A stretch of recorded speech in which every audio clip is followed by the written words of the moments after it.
ಹಾಸನದಲ್ಲಿ ಸಿನಿಮೀಯ ಶೈಲಿಯ ವಿಚಿತ್ರ ಘಟನೆ. ಪತಿ ಮತ್ತು ಮಗುವನ್ನು ಬಿಟ್ಟು ಪ್ರಿಯಕರನ ಜೊತೆ ಕಾರಿನಲ್ಲೇ ಮದುವೆ.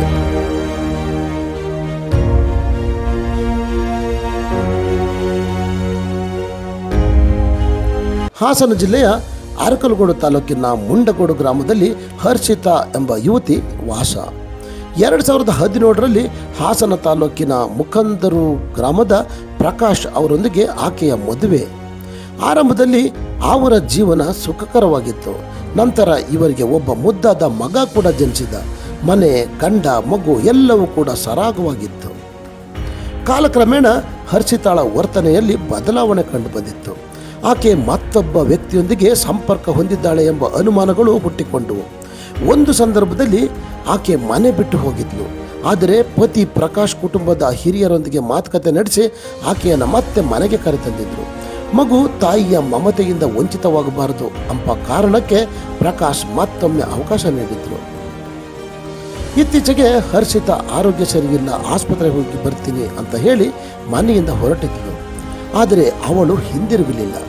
ಗಾಬರಿಗೊಂಡ ಪ್ರಕಾಶ್ ಎಲ್ಲೆಡೆ ಹುಡುಕಾಡಿದ್ರು. ಕೊನೆಗೆ ಆಕೆ ತನ್ನ ಪ್ರಿಯಕರನೊಂದಿಗೆ ಓಡಿ ಹೋಗಿದ್ದಾಳೆ ಎಂಬ ಸುದ್ದಿ ಎಲ್ಲೆಡೆ ಹರಿದಾಡ್ತಾ ಇತ್ತು. ಅತ್ಯಂತ ಅಚ್ಚರಿ ಸಂಗತಿ ಎಂದರೆ, ಹರ್ಷಿತಾ ತನ್ನ ಪ್ರಿಯಕರನೊಂದಿಗೆ ಕಾರಿನಲ್ಲಿ ಪ್ರಯಾಣಿಸುತ್ತಿದ್ದಾಗಲೇ ಆಕೆಯ ಕುತ್ತಿಗೆಗೆ ತಾಳಿ ಕಟ್ಟಿಸಿಕೊಂಡಿದ್ಲು. ಆಕೆಯ ಕಾಲಿಗೆ ಕಾಲುಂಗರವನ್ನು ತೊಡಿಸಲಾಯಿತು.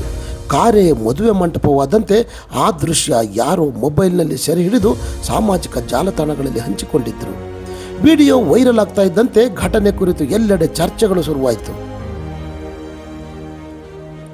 ಪತ್ನಿಯ ಈ ನಡೆಗೆ ಮನನೊಂದ ಪ್ರಕಾಶ್ ಹಾಸನ ಗ್ರಾಮಾಂತರ ಪೊಲೀಸ್ ಠಾಣೆಗೆ ದೂರು ನೀಡಿದ್ರು.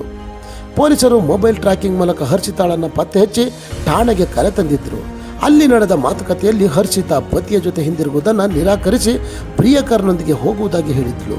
ಪರಿಸ್ಥಿತಿ ಇನ್ನಷ್ಟು ಬಿಗಡಾಯಿಸದಂತೆ ನೋಡಿಕೊಳ್ಳಲು ಪೊಲೀಸರು ಹರ್ಷಿತಾಳನ್ನು ಸಾಂತ್ವನ ಕೇಂದ್ರಕ್ಕೆ ಕಳುಹಿಸಿದ್ರು.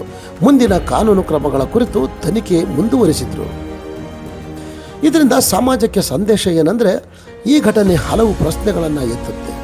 ವೈವಾಹಿಕ ನಂಬಿಕೆ, ಕುಟುಂಬದ ಜವಾಬ್ದಾರಿ, ಮಕ್ಕಳ ಭವಿಷ್ಯ ಮತ್ತು ಸಂಬಂಧಗಳ ಮೌಲ್ಯ, ಕ್ಷಣಿಕ ಭಾವನೆಗಳ ಆಧಾರದ ಮೇಲೆ ತೆಗೆದುಕೊಳ್ಳುವ ನಿರ್ಧಾರಗಳು ಕುಟುಂಬದ ಮೇಲೆ ಹೇಗೆ ಪರಿಣಾಮ ಬೀರುತ್ತವೆ ಎಂಬುದಕ್ಕೆ ಇದು ಒಂದು ದೊಡ್ಡ ಉದಾಹರಣೆಯಂತಿದೆ. ಕುಟುಂಬ ಎಂಬುದು ಕೇವಲ ಇಬ್ಬರ ಸಂಬಂಧವಲ್ಲ, ಅದು ಮಕ್ಕಳ ಭವಿಷ್ಯ, ಹಿರಿಯರ ಗೌರವ, ನಂಬಿಕೆ ಮತ್ತು ಜವಾಬ್ದಾರಿಗಳ ಒಕ್ಕೂಟ. ಕೋಪ, ಆಕರ್ಷಣೆ ಅಥವಾ ಅಜಾಗರೂಕ ನಿರ್ಧಾರಗಳು ಜೀವನ ಪೂರ್ತಿ ಪರಿಣಾಮ ಬೀರುವುದನ್ನು ಈ ಘಟನೆ ನೆನಪಿಸುತ್ತೆ. ಸಮಸ್ಯೆಗಳು ಬಂದಾಗ ಸಂವಾದ, ಸಮಾಲೋಚನೆ ಮತ್ತು ಪರಸ್ಪರ ಅರ್ಥೈಸಿಕೊಳ್ಳುವಿಕೆ ಮುಖ್ಯ. ಇಲ್ಲದಿದ್ದರೆ ಒಂದು ತಪ್ಪು ಹೆಜ್ಜೆ ಅನೇಕ ಜೀವಗಳನ್ನು ಬದಲಾಯಿಸಬಹುದು ಅಂತ ಹೇಳ್ತಾ ಇಲ್ಲಿಗೆ ಈ ಸಂಚಿಕೆಯನ್ನು ಮುಗಿಸ್ತಾ ಇದ್ದೀನಿ. ಇನ್ನೊಂದು ಹೊಸ ವಿಷಯದೊಂದಿಗೆ ಮುಂದಿನ ಸಂಚಿಕೆಯಲ್ಲಿ ಭೇಟಿಯಾಗೋಣ. ಅಲ್ಲಿವರೆಗೂ ಟೇಕ್ ಕೇರ್, ಬಾಯ್, ನಮಸ್ಕಾರ.